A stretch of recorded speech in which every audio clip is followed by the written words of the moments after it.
আসসালামু আলাইকুম ওয়া রাহমাতুল্লাহি ওয়া বারাকাতুহু। আলহামদুলিল্লাহি রাব্বিল আলামিন। আসসালাতু ওয়াসসালামু আলা রাসূলিন নবিয়্যিল কারীম। আল্লাহ নবী মুহাম্মদ সাল্লাল্লাহু আলাইহি ওয়াসাল্লাম বলেছেন, যে ঘরের মধ্যে কোনো ছবি থাকবে অথবা কুকুর থাকবে, ওই ঘরের মধ্যে আল্লাহ রাব্বুল আলামিনের রহমতের ফেরেশতা প্রবেশ করবে না। কত বড় কঠিন!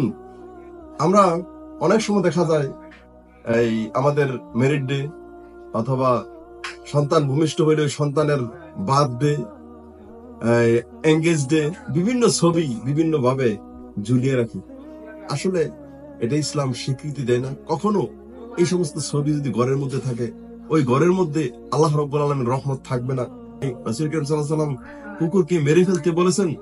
আসেন আমরা ছবি এবং কুকুর, যে হাদিসের মধ্যে যে কথাটা বলেছেন, আমরা এ থেকে পরিত্যাগ থাকি, এ থেকে বিরত থাকি। আমরা পাশাপাশি আমরা যেন এই রাসূল কারীম সাল্লাল্লাহু আলাইহি ওয়াসাল্লাম আমাদেরকে যেভাবে ফ্যামিলি গঠন সহ যেভাবে ইসলামটা শিখিয়েছেন, আমি আপনি ফ্যামিলি, পরিবার, পরিজন সকলে যেন ওইভাবে মানতে পারি। আল্লাহ সেই তৌফিক আমাদের সকলকে দান করুক।